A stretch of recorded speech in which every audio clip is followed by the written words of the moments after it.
So welcome back again. This is Football Pitch Fans, and as you know, we do to talk about football, tactical analysis, and here we'll discuss and dissect what that's regarding football. And today, we really want to talk about the five happenings in the Premier League or football at large. But definitely this week, we are consolidating down to just the Premier League, the five happenings in the Premier League. And the first on our list is Manchester United draw against Fulham. Man U is yet to win a Premier League football match this season, even though it's just the second week of the Premier League 2025/2026.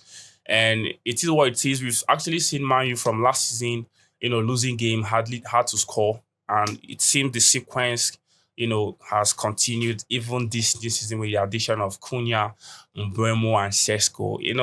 After the Arsenal game, many Man U fans actually were, uplifted and really excited about the game style and actually forgot about the result that they just lost 3 points.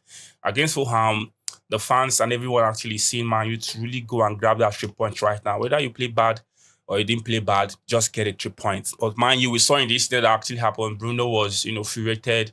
The penalty lost actually cost Man U that game because I feel like Bruno overdid it. It was the ref. The ref wasn't looking. You don't have to mourn about it. You don't have to. You're a player. You have all the confidence. You don't have to touch the ball again. It's poured his spirit. And the way he even played the penalty, it's not his normal Bruno penalty taking way. He actually ballowed the ball. So it's really shameful coming from their captain. And it seems Man U is on a long run this season. And Sesko is yet to have a full 90 minutes. I think after the football match, the press conference for Amorim, he said that Sesko is here to adapt to the play styles, which means in training, he's not really seeing what he actually had in mind when he was going for Sesko. So for me, for all my fans out there, it's going to be a long season, I won't lie. The incident that happened, not beating Fulham, is really, really shambolic coming from the boys and also Amorim. It seems a lot talk, less action for the Manchester United as a whole. But let's be hopeful and optimistic. That game didn't go as they planned, but it is what it is. Let's see how Man can actually recover this new week against Burnley. The second on our list, it's Arsenal versus Leeds United. I don't need to, okay, let me remind you guys what happened. We trashed them. It was a goal galore. Goals was just coming from every angle. Timber, my defender, had a brace. Gokeres had his first Arsenal goal and he scored twice in the match. And then Bukayo Saka had his first goal of the season also. It was a very, very, very good game. We played well. But in the match, we had some negativities in the match because we lost 2 players. And coupled with the fact that we were playing Liverpool next, I think it's going to be a problem. But guess what?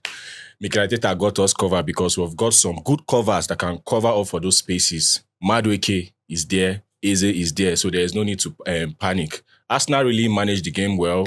It was a joy thing to see Gokeres score such goals because this is what Mikel Arteta signed him for, and he delivered. He did his job.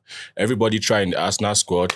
Leeds United tried, but they couldn't because we are too big for them. On our list is the Chelsea victory against Fulham, 5-1 victory.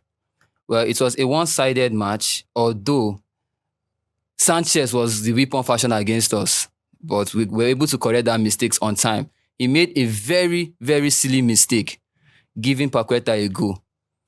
And one of the key moments to be taken from that match was Chelsea came back in the first half. We no wait for second half. We came back in the first half, cancelled the goal scored, and won. We're leading by 3-1 in the first half, coming back in the second half to score 2 goals. João Pedro getting a goal and 2 assists. The lap was fire. Xavier getting an assist. 5 goals from 5 different players. No Palmer, no problem. A lot of moments to be taken from that match. A lot of things. But one of the key things I want to take, I'm taking from that match is João Pedro and the lap can play together. It's a very beautiful thing. No Palmer, there's no problem. Palmer is injured in the match against Fulham, but there's no problem. Chelsea fans still remain calm. João Pedro can get it done. Delap can get it done. Extravao can get it done. Pedro Neto can get it done. Caicedo can get it done. Chelsea is a very beautiful team. A very beautiful team to watch at the moment. And against Fulham, against West Ham, we're very beautiful. Against Fulham, we'll be more beautiful. So the fourth on our list is Spurs win over Man City at the Etihad Stadium. Pep Guardiola had six changes during that game, hoping to clinch the victory. But Thomas Frank, like giving out his statement, like this is a statement opener. You understand, for the Premier League, to show you that Spurs is not here to joke. The compactness, the energy, all sports players actually believed in themselves. You understand? And then James Trafford, I don't know what happened to that guy. Whether I know watch Ederson for Man City, the guy was just making silly mistakes, thereby giving out goals. They dash goals anyhow. You understand? This is a very, very bad thing. And I think Man City should look into that goalkeeping sector of their squad. If not, they will suffer this season. Do you understand? And then I don't go lie for you, but Thomas Frank is a very tactical man. All his changes, all his subs were tactics, were full of tactics. He has tactics rolling off his sleeves. You understand? Pep Guardiola could not comprehend. He can't touch her for body. 2-0, Bernard Johnson with that sweet assist from Richarlison. Even Richarlison would even feel like say, nah, where him be last season. The guy don't show, he don't prove say this season or more they did for the title race. And that win, don't forget say that win carry them go first. So they don't touch, they don't smell the first. That means they did inside the title run. See, bro. In fact, Tottenham.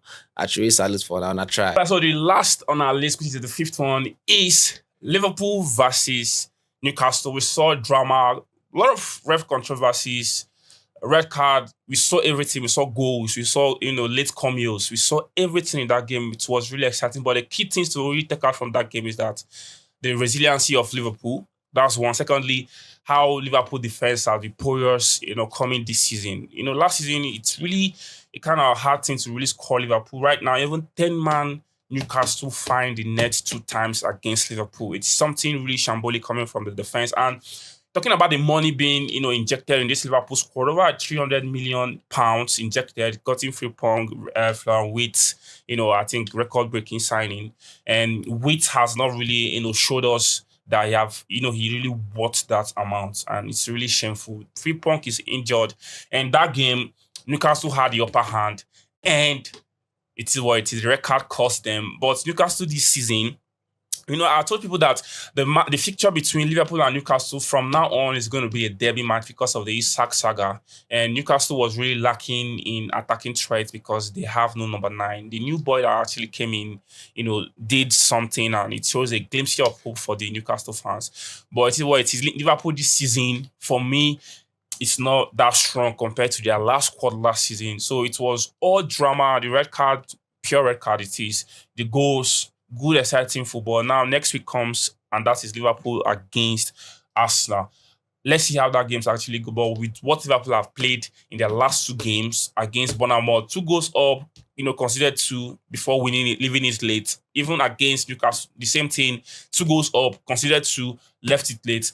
Definitely, it's showing a sign of not having a good defense. And Arsenal game is a good test to really see how resilient they can actually go this season. Thank you so much for watching, even up to this moment. Your humble host, Benny Lin.